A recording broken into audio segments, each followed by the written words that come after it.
मूढ़ता मत करो, लक्ष्मी के पीछे मत भगो, प्रभु के भजन में लग जाओ। लक्ष्मी मां है, वो तुम्हारी सेवा करने लगेगी। प्रायः सब लक्ष्मी पति बनना चाहते हैं। ध्यान से देखो, लक्ष्मी के स्वामी धनाभिमानी कभी नहीं बन सकते। लक्ष्मी जी ने किसी का वर्ण ही नहीं किया। जब समुद्र से प्रकट हुई तो सब विराजमान थे। लक्ष्मी जी ने उनका वर्ण किया जो लक्ष्मी जी की तरफ देख भी नहीं रहे थे, श्री भगवान का। लक्ष्मी मां है, जगत माता है। मूढ़ता इसीलिए कहा है कुत्र विमूढ़या सिरे, ए विमूढ़, मूढ़ता छोड़। मां को तू कैसी भावना से देख रहा है? सब लक्ष्मीपति बनना चाहते हैं। अरे लक्ष्मीपति है वो तो केवल श्रीहरि है। दूसरा, लक्ष्मी के स्वामी केवल भगवान श्रीहरि है। भगवान के ना चाहने पर भी उन्होंने भगवान का ही वर्ण किया। आप दासत्व स्वीकार करके प्रभु का जब भजन करेंगे तो लक्ष्मी मां है, आप उनके पुत्र हैं, वो भरपूर आपको जो कुछ चाहिए वो सब दे देंगे। बात मानो, समझो। मायापति है श्री कृष्ण, वो आप मायापति बनना चाहते हैं, थप्पड़े मारेंगे, गलत दृष्टि रखता है। हम सब आकांक्षा करते हैं कि लक्ष्मीपति बने। देखो अंदर से देखो, किसी कोई भाव आता है कि लक्ष्मी तो प्रभु की प्रिया है, प्रभु की प्रिय है, पत्नी है। अगर हम प्रभु का भजन करेंगे तो माता हम पर कृपा करेंगे, पर हम माता नहीं मानते और जानते हैं कि माता की तरह भरण पोषण लक्ष्मी जी के द्वारा हो रहा है, उन्हीं का वैभव। तो आप स्वामी मत बनिए, मूढ़ता त्यागिए। अगर आप लक्ष्मी के पीछे भागते हैं स्वामी बनने के लिए तो दंड ही मिलेगा। वैसे माता जी की पर्सनल सवारी जो है लक्ष्मी जी की, वो जानते हो क्या है? उल्लू। मतलब जो सार था वो मिला नहीं, असार में भटकते रहे। जब तुम ऐसा कुछ करोगे, अगर वो अकेले आए भी ना तो उल्लू बना लेंगे। उल्लू बनाना जानते हो? उल्लू का दिन में प्रकाश में नेत्र काम नहीं करता है, अंधेरे में काम करता है। अर्थात जो लक्ष्मी को केवल स्वीकार करता है, आराधना की है, तो लक्ष्मी जी उसके दिमाग, क्योंकि आएंगे तो ना उसमें सवाल होंगे, अब उसके दिमाग में ज्ञान के प्रकाश के लिए नेत्र नहीं रह जाएंगे। अज्ञान अंधकार में उसका काम करेगी बुद्धि। क्या ये भोग लूं, ये ऐसा करूं, अभिमान बढ़ाने वाला, वासना बढ़ाने वाला, दुर्गति में पहुंचाने वाला कार्य प्रारंभ हो जाएगा। विविध प्रकार के दोष प्रकट हो जाएंगे। नारायण को बुलाओ, प्रभु माता जी सहित पद, तो जानते हो क्या, अलग अलग सवारी में नहीं आती, एक सवारी में आती है। कौन? गरुड़ जी में। गरुड़ जी में भगवान नारायण और लक्ष्मी। गरुड़ जी जिनके पंखों से वेद स्तुति हो रही, अर्थात दिव्य ज्ञान विज्ञान संपन्न और समस्त ऐश्वर्य भोग आपके पीछे डोले। ऐसा नहीं कि भक्त केवल भिखारी ही होता है। देखो अम्बरीश जी महाराज बड़े बड़े ऐसे महाभागवत के दिव्य वैभव संपन्न और भगवान की अपार भक्ति में डूबे हुए। श्रीपाद करे विमूढ़ता, अर्थात मूढ़ता का त्याग करो और सर्वाधीश्वर युगल सरकार के चरणों का चिंतन करो। बेलवन में लक्ष्मी जी आज भी विराजमान होकर तप परायण है कि कभी किशोरी जी का आदेश आ जाए सेवा के लिए तो हम कृतार्थ हो जाएं। वृंदावन में नहीं, बाहर यमुना की पल्ली पर विराजमान है, और इसलिए विराजमान है कि कभी लाडली जो इशारा कर दे किसी के पर, वो मुझे सेवा मिलेगी। विहाय वृंदावन मिंदिरादि भी सुदुर्लभम कुत्र विमूढ़याश्रय। आशा छोड़ो तुम और न किसी से, हमारे लाडली लाल के चरणों का आश्रय लो। तो कह रहे हैं परम सुदुर्लभाश्चात्र मिलंति भक्तया, परम दुर्लभ प्रेम भक्ति भी मिलेगी और ऐश्वर्य भी मिलेगा। ये जब आप प्रिया प्रीतम के चरणों का आश्रय लिए वृंदावनाधीश्वर श्यामा श्याम का भजन कर रहे, तो क्या नहीं मिल जाएगा आपको? बड़े सद्गुण हैं, पर भगवत चरणारविंद की शरणागति नहीं, भजन नहीं, क्या होगा इससे? ये तो बाहरी सद्गुण है, इससे क्या होगा? अगर प्रभु के चरणों का आश्रय नहीं तो ये बाहरी सद्गुण भगवत प्राप्ति थोड़ी करा सकते हैं। और मनुष्य जीवन का चरम और परम लाभ भगवत प्राप्ति है। रूप विभवई, बड़े रूपवान हो, देह भाव से अपने रूप को देखकर गर्व करते हो कि मैं बड़ा सुंदर हूं। कितने दिन टिकेगी सुंदरता? दुर्गति ही करवाएगी। क्योंकि देह भाव से सुंदरता का आरोप मैं में कर लेने से भोगों की प्रियता बढ़ती है। भोगों की प्रियता दुर्गति का कारण है, बुद्धि का भ्रष्ट हो जाना है, सत्य वस्तु से पतित हो जाना है। तो किम रूपई, बड़े रूपवान हो उससे क्या होगा? बार बार दर्पण में अपने रूप को देखकर गर्व करोगे और विषय प्रियता बढ़ेगी। श्रीपाद कह रहे हैं किम दानम, आप बड़े धनी हो, आपको गर्व है कि मैं गरीबों को देता हूं या किसी को भी देता हूं, इससे क्या होगा? तुम्हारा अभिमान पुष्ट होगा, तुम्हें जो पुण्य का है वो और लाभ मिलेगा, 1 की जगह 1 लाख दे देगा। इतने में तुम अभिमान से युक्त हो, और बढ़ जाएगा तो और अभिमान बढ़ेगा, तो होगा क्या? दुर्गति। क्या होगा? सोचो, जिनका कोई अपराध नहीं था, बराबर गौदान करना, स्वर्ण से खून मढ़वाकर, सींग मढ़वाकर दक्षिणा देना, घर दान करना, दान में ही लगे रहते थे महाराज नृग। चूक हो गई, जो ब्राह्मण दान नहीं लेता था उसकी गाय आ गई गौशाला में, उनको क्या पता, उन्होंने किसी ब्राह्मण को दान कर दिया।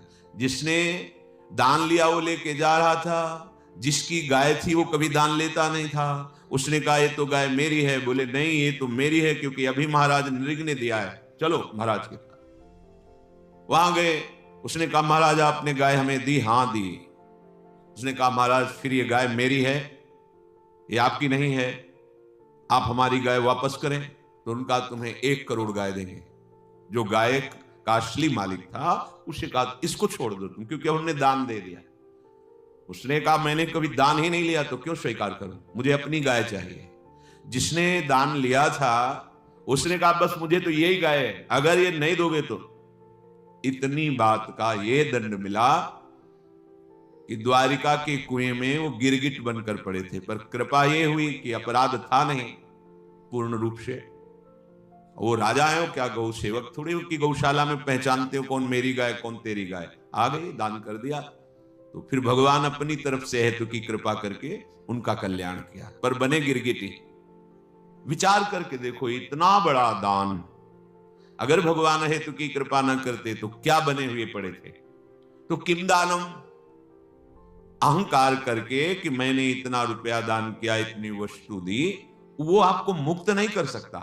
और वही वस्तु, हे प्रभु आपके द्वारा दी हुई वस्तु दैन्य भाव से आपको समर्पित करते हैं, हो गया, ये भगवत प्राप्ति का कारण बन जाएगा। किसी को भी जब कोई कभी सेवा करे, दान भावना ना रखे, मेरी वस्तु नहीं है भी नहीं, वास्तविक मेरे प्रभु ने दी है। प्रभु की दी हुई वस्तु से प्रभु स्वरूप सामने आए हुए को जो हम सेवा कर रहे हैं, रिझा रहे हैं, उसका फल हो मेरे गोविंद मेरे पर प्रसन्न हो। तो दीयम वस्तु गोविंदम तुभ्यमेव समर्पये, हे प्रभु आपकी दी हुई वस्तु आपको। ये दान नहीं, ये भगवत प्राप्ति का हेतु है, ये सेवा है। किम दानम, बहुत दानाभिमान है, दान करते हो, 1 की जगह लाख दे देगा मेरा मालिक, महालक्ष्मीपति है, महाऐश्वर्यवान है, महान विभूतियां उनके चरणों की आराधना करती रहती हैं। श्रीपाद कह रहे हैं यज्ञ आदि भी बड़ी बड़ी यज्ञ करते हो, पर भगवान की शरण में हो करके उनकी भक्ति का भाव नहीं, तो क्या होगा यज्ञ से? देखो यहाँ के ब्राह्मण मथुरा के यज्ञ कर रहे थे, भगवान ने अपने सखाओं से कहा जाओ तुम्हें भूख लगी है तो उनसे मांग लो, जाकर कह दो श्री कृष्ण बलराम आज इधर गौवें चराते हुए आए हैं, हमें थोड़ा सा भोजन दे दो। गए, साष्टांग प्रणाम किया और कहा हे विप्रो, भगवान श्री कृष्ण बलराम जी पधारे हैं सखाओं के साथ, उनको भूख लगी, थोड़ा सा भात दे दो, अन्न दे दो। उन्होंने अनसुनी कर दी। वो गए, बोले प्रभु देने की तो बात जाने दो, बोले ही नहीं, देखे ही नहीं। बोले तो उनकी पत्नियों के पास जाओ। वो कहा प्रभु जब पति ऐसे निष्ठुर है तो पत्नियां कैसे दे सकती? बोले नहीं, वो मेरी बड़ी भक्ता है क्योंकि मेरी चर्चा सुनती रहती है। वृंदावन की मालिनी पुष्प लेकर दूना में और घर में देती थी मथुरा में जाके, और रोज चर्चा। आज लालजू महाराज ऐसी पोशाक पहने, आज ऐसी लीला की, आज बकासुर मारा, अगर ऐसी वो लीला सुन सुनकर आसक्त चित्त हो गई थी। कब ऐसा सौभाग्य होगा कि प्रभु मुझे दर्शन, जे भी सुना प्रभु भूखे हैं, सुंदर भोग बनाकर ठाकुर जी के लिए चल पड़ी, रोकने पर भी ना रुकी। तो एक महान यज्ञ करने वाले भगवान की अवहेलना कर रहे हैं, स्वयं यज्ञ भोक्ता भगवान उनसे भोग मांग रहे कि ले आओ, भूख लगी है, और वो यज्ञ क्या इन ग्वालों को देना, ये बात उनके मन। तो यज्ञ का फल क्या हुआ? यज्ञ का फल है प्रभु को तुष्ट कर लेना, प्रभु को प्रसन्न कर लेना। क्या मिला यज्ञ आदि की? अगर भगवान की शरणागति नहीं, भगवान की भक्ति नहीं, तो यज्ञ से क्या होगा? श्रीपाद कह रहे किम विख्याति सतैह, तुम्हारा शास्त्रों लोग, सैकड़ों लोग, लाखों लोग यश गान करते हैं, बड़े प्रतापी हो, बड़ी महिमा है, बड़े पदवान हो, कितने दिन टिकेगा ये पद? कितने दिन तुम्हारा शरीर टिकेगा? परिवर्तनशील संसार है, छूटेगा पद, शरीर भी छूटेगा और लोगों की बुद्धि भी परिवर्तित हो जाएगी। बराबर यश बना ही नहीं रहता, ये माइक है, ये सत्य सच्चिदानंद नहीं है, वाह वाही 4 दिन की चांदनी है, इसका कोई महत्व नहीं। जो इसके महत्व में फंस गया वो भगवत महत्व को खो देता है। श्रीपाद कह रहे क्या होगा तुम्हारा? बहुत लोग यश करेंगे और तुम उसको सुनोगे, अहंकार पुष्ट होगा। होगा क्या इससे?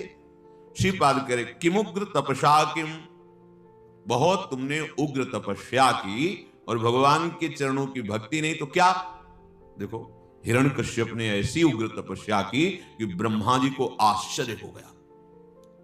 दिव्य दृष्टि से देखा तब दिखाई पड़ा कि जहां वो तपस्या कर रहा था वहां दीमक का पिंड हो गया, उसके ऊपर कुछ घास आस जग गई थी, हिरण्यकश्यप दिखाई नहीं दे रहा था। कमंडल का दिव्य जल डाला तब वो प्रकाशित हुआ।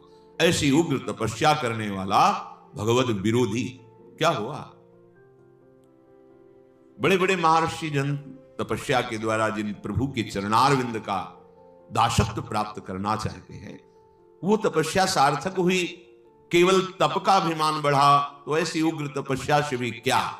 देखो कोई अपराध अम्बरीश जी ने नहीं किया, तपस्या का थोड़ा सा भाव होने के कारण कि मैं महान तपस्वी, कृत्या पैदा कर दी। ऐसे निर्मल भक्त को दंड देने के लिए उतावले हो गए दुर्वासा जी। परिणाम सब सुनते हैं, क्या होगा?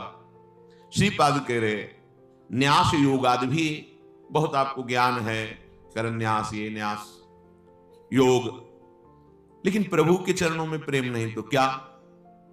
1400 वर्ष अपनी मृत्यु पर विजय प्राप्त करके योग के द्वारा जीवित थे। चांद बड़ा प्रभाव, सिंह पर बैठकर सांप की चाबुक लेकर ज्ञानदेव जी महाराज को अपना प्रभाव दिखाना चाहते थे। क्या हुआ? एक भगवत प्रेमी महात्मा के सामने सब योग सिद्धि निष्फल हुई, शरणागत हुए, शिष्य बने कि अभी तक तो मेरा जीवन व्यर्थ ही गया। योग का प्रभाव है प्रभु के प्रेम में डूब जाना, प्रभु के चिंतन में डूब जाना। योग की सार्थकता है आत्मस्वरूप, परमात्मा स्वरूप, भगवत चरणारविंद की प्रीति होना। कोई भगवान शंकर से भी बढ़कर योगी है क्या? 88,000 वर्ष की समाधि एक बार में लगती है। शंकर सहज स्वरूप समारा, लाग समाधि अखंड पारा। ऐसे योगिंद्रों मुनिंद्रों के गुरु देवाधिदेव महादेव जिनके चरित्र का गायन करते हैं, जिनके चरणामृत को अपने मस्तक पर धारण करते हैं, जिनका नाम, जिनकी लीला भूमियों में विचरण करते हैं, लीला चरित्र में आसक्त हैं, यह है योग का फल। श्रीपाद कह रहे किम तत्वानुभवेन, यदि आप भजन परायण नहीं हैं तो आपका तत्व ज्ञान भी किस काम का? देखो ये बहुत सूक्ष्म विषय, क्योंकि तत्वज्ञानी महापुरुष हैं, ऐसा नहीं कि इनको तत्व का ज्ञान नहीं। परम तत्व ज्ञानी शनकादि हरिः शरणम हरिः शरणम, जब तक आप समझोगे नहीं तब तक तर्क उठ जाएगा। कोई भी महात्मा अभी तक जहां दर्शन हुआ सब भगवान नाम उच्चारण करने वाले। ओम भी तो हमारे भगवान का नाम है। सन्यासी जन जब परस्पर मिलते हैं तो ओम हरि ओम हरि, स्वामी जी ओम हरि, ये क्या है? हमारे भगवान का ही नाम प्रणव ओम है, उन्हीं का नाम हरि है। और जब किसी भी वीतराग सन्यासी को प्रणाम किया जाता है तो शिक्षा दी जाती है कि ये उच्चारण करके प्रणाम करो, ओम नमो नारायणाय।